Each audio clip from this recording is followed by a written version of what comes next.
اللہ وبرکاتہ۔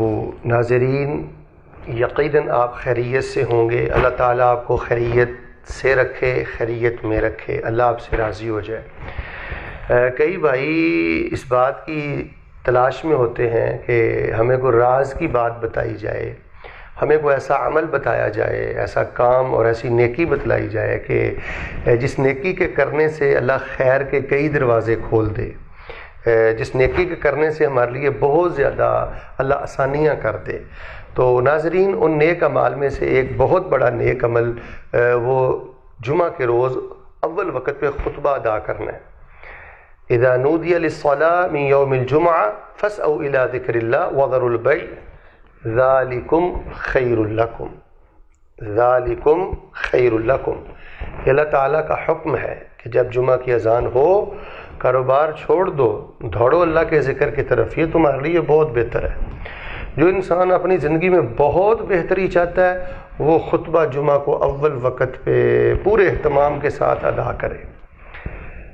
خطبہ جمعہ اول وقت میں پڑھنا یہ بخشش ہی بخشش ہے، یہ بخشش کا بہت بڑا خزانہ ہے۔ نبی علیہ السلام ارشاد فرماتے ہیں کہ جو شخص جمعہ کے روز غسل کرے اچھی طرح اور اچھا لباس پہنے، خوشبو لگائے، تیل لگائے، مسواک کرے اور وہ امام کے ممبر پر جلوہ افروز ہونے سے پہلے پہلے مسجد میں پہنچ جائے، اللہ تبارک و تعالیٰ 10 دنوں کے گناہ معاف کر دیتے ہیں۔ اللہ تبارک و تعالیٰ ایک ایک قدم کے بدلے 1 سال کی نماز تہجد اور 1 سال کے نفلی روزوں کے برابر اللہ ثواب عطا کرتے ہیں۔ تو ناظرین، یہ خطبہ جمعہ یہ بخشش کا بہت بڑا خزانہ ہے۔ جو انسان بلا وجہ خطبہ چھوڑ دیتا ہے یا لیٹ خطبے میں آتا ہے، وہ اللہ تعالیٰ کی یہ خاص بخشش اور جمعہ کی خاص فضیلت سے محروم رہتا ہے۔ تو بہر صورت یہ تمام فضائل اپنی جگہ پر ہیں۔ آج ہم نے آپ کو یہ بتلانا ہے کہ اگر آپ اپنی زندگیوں کو خیر سے مالا مال کرنا چاہتے ہیں تو پورے اہتمام کے ساتھ خطبہ جمعہ کو اول وقت پہ ادا کریں۔ اچھے عالم کا انتخاب کریں جو سنجیدہ گفتگو کرے، سلجھی گفتگو کرے، قرآنی آیات پڑھے، احادیث نبویہ پڑھے، اصحاب رسول کے سچے واقعات آپ کو سنائے، چاہے اس کا انداز نہایت سادہ کیوں نہ ہو۔ یہ 7 روزہ روحانی ورکشاپ ہے خطبہ جمعہ۔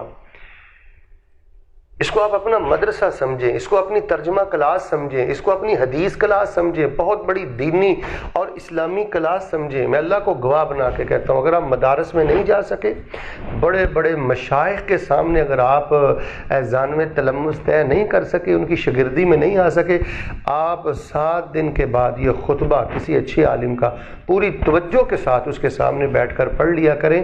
اللہ تبارک و تعالیٰ آپ کو علم کی تمام روشنیاں نصیب کر دے گا۔ خطبہ جمعۃ المبارکہ، اس میں غفلت کرنا، اس میں سستی کرنا، یہ نحوست کو دعوت دینے والی بات ہے۔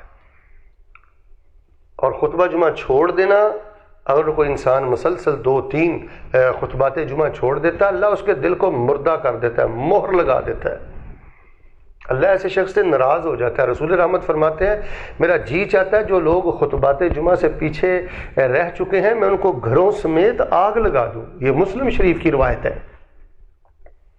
تو اللہ کہتے ہیں کہ جب جمعہ کی اذان ہو تو کاروبار چھوڑنا، گھر بار چھوڑنا، یہ تمہارے لیے بہت بہتر ہے۔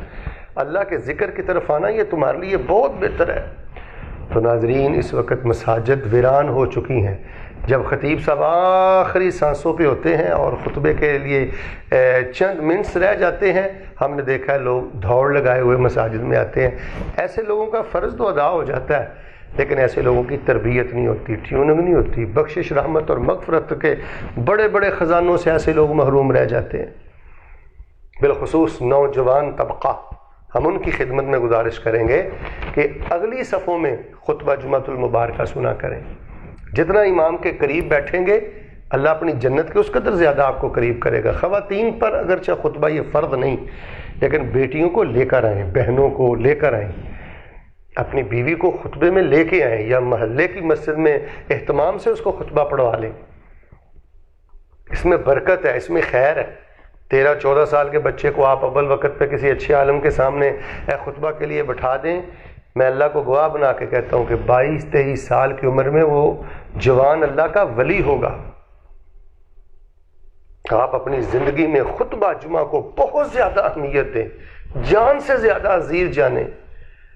اللہ کی قسم وہ پرلے درجے کے منحوس ہیں جو خطبہ جمعہ نہیں پڑھتے، اللہ کی رحمتوں سے دور ہیں اور ان کے دل زنگ آلود ہیں جو خطبہ جمعہ نہیں پڑھتے، اور وہ کائنات کے عظیم چنیدہ برگزیدہ اللہ کے پسندیدہ مقرب بندے ہیں جو امام کے ممبر پر آنے سے پہلے پہلے مسجدوں کی زینت ہوتے ہیں، فرشتوں کے پیرے میں ہوتے ہیں، اللہ کی رحمتوں میں ہوتے ہیں۔ ایک دعا کر لیں، بلکہ 2 دعائیں کر لیں۔ اللہ ہماری پہلی زندگی کے تمام خطبات جو ہم نے پڑھے ہیں اپنی بارگاہ میں قبول فرما لیں، اور اللہ تعالیٰ آئندہ زندگی ہمیں اپنی زندگی کا آخری خطبہ بھی اول وقت پر ادا کرنے کی اور دنیا میں پڑھ کر جانے کی اللہ پاک سعادت اور توفیق نصیب فرما۔ محروم وہ ہے جو خطبہ جمعہ سے محروم ہے، اور خوش نصیب وہ ہے جو جمعے والے دن امام کے ممبر پر آنے سے پہلے پہلے اگلی صفوں میں موجود ہے۔ اللہ ہمیں یہ سعادت حاصل کرنے کی توفیق عطا فرمائے، آمین ثم آمین، وآخر دعوانا ان الحمد للہ رب العالمین۔